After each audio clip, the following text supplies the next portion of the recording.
Should Africa receive reparations for the injustices of colonialism? Would such compensation help transform the continent's economy, or would Africa continue to face the same economic challenges it has struggled with for decades?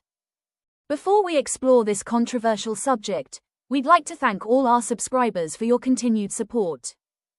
If you enjoy thoughtful discussions on history, politics, and economics, please consider subscribing to the channel. And if you find this video insightful, remember to like and share it at the end. To understand the debates surrounding reparations, imagine the following scenario. A burglar breaks into a family home without permission. He steals valuables accumulated over many years and disappears. Although the robbery eventually ends, the consequences remain. The family has lost its possessions, their sense of security has been shaken, and the emotional scars may last for generations. To many people, this analogy reflects the experience of colonialism in Africa. During the colonial period, European powers extracted enormous quantities of mineral wealth and other natural resources from across the continent. Much of Africa's economic activity was designed to serve colonial interests rather than the long-term development of African societies. However, while this comparison captures part of the historical experience, it also raises several important questions. How much wealth was actually extracted? How should that wealth be measured in today's terms? Money, minerals, services, or aid? And if compensation were to be paid, what would constitute a fair value for centuries of economic exploitation? These questions have given rise to one of the most controversial debates in modern African politics, the issue of colonial reparations. Simply put, reparations refer to compensation for historical injustices. In this case, they refer to financial or material compensation for the economic and social damage caused during colonial rule. Across Africa, many academics, historians, and Pan-African thinkers have argued that former colonial powers should compensate African nations for the wealth extracted during the colonial era. Supporters believe reparations represent both historical justice and economic fairness. But an equally important question remains. Would reparations actually solve Africa's economic problems? To answer that question, it is worth examining what has happened since most African countries gained independence. For over 60 years, going to 70 years, much of Africa has governed itself. If we compare 60 years of independence to the life of a person, it represents almost an entire lifetime. By the age of 60, most people have completed their education, established careers, raised families, and accumulated experience and assets. Yet many critics argue that Africa's post-independence journey has not followed a similar path of economic progress. When colonial rule ended, African governments inherited political independence, international goodwill, and vast deposits of natural resources beneath their soil. The expectation was that these resources would become the foundation for industrial development and long-term prosperity. Instead, many countries continued operating the same economic model established during colonial rule, exporting raw minerals while importing expensive finished products.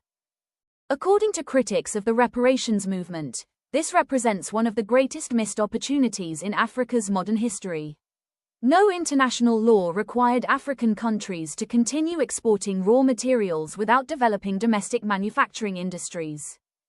Likewise, no one prevented African governments from adopting industrial policies similar to those pursued by countries such as Singapore, South Korea, Japan, and later China.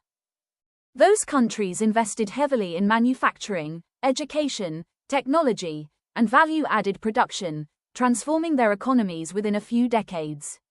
Supporters of this view argue that Africa possessed similar opportunities but often failed to implement comparable long-term economic strategies. This brings us to another important consideration: foreign aid. Since the 1960s, Africa has received substantial financial assistance from the international community. Initially, much of this assistance came through Official Development Assistance, or ODA, which sought to promote industrialization and reduce poverty. During the 1980s, Many African countries also received financial support from the International Monetary Fund and the World Bank through programs known as structural adjustment programs. Although commonly referred to as aid, much of this assistance took the form of loans tied to economic reforms such as privatization, market liberalization, and fiscal restructuring. As the new millennium approached, international assistance increasingly shifted toward grants and debt relief. Growing concern over global inequality prompted governments, charities, and civil society organizations to campaign for greater financial support to developing countries, particularly in Africa. One of the most well-known examples was the Make Poverty History campaign in 2005. The campaign, supported by prominent public figures including musician Bob Geldof, culminated in a major international concert held in Scotland ahead of the G8 summit. Following these efforts, G8 nations pledged approximately $50 billion to support poverty reduction initiatives across the developing world, with Africa receiving a significant share of that assistance.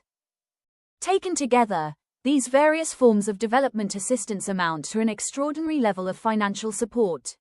Since independence, Africa has received more than $2.6 trillion in foreign aid. This leads to another difficult question. If Africa has already received trillions of dollars in financial assistance over the past 6 decades, why do many countries continue to struggle with poverty, unemployment, and slow economic growth? Critics argue that one reason is governance. They contend that large portions of development funding have failed to reach ordinary citizens because of corruption, weak institutions, and poor financial management. Instead of financing infrastructure, education, healthcare, or industrial development, substantial resources have allegedly been diverted for the benefit of political elites and their associates. If this assessment is correct, then another important question follows. Would colonial reparations produce a different outcome? If reparations were paid primarily in the form of financial compensation, would they genuinely transform African economies? Or would they face the same governance challenges that have affected many foreign aid programs over the past 60 years? These questions lie at the center of the reparations debate.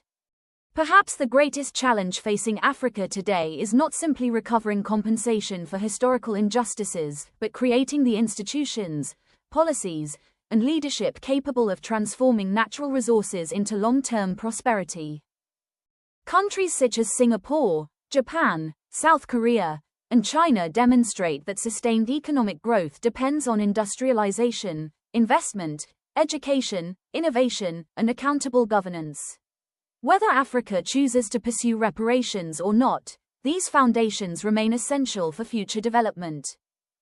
Ultimately, the debate over colonial reparations is about more than money. It is about responsibility, historical justice, governance, and the choices African nations make for their future. So, what do you think? Should Africa receive colonial reparations for the injustices of the past? Or would the continent benefit more by focusing its energy on strengthening institutions, encouraging industrialization, and pursuing long-term economic reform? Share your views in the comments below. Thanks for watching.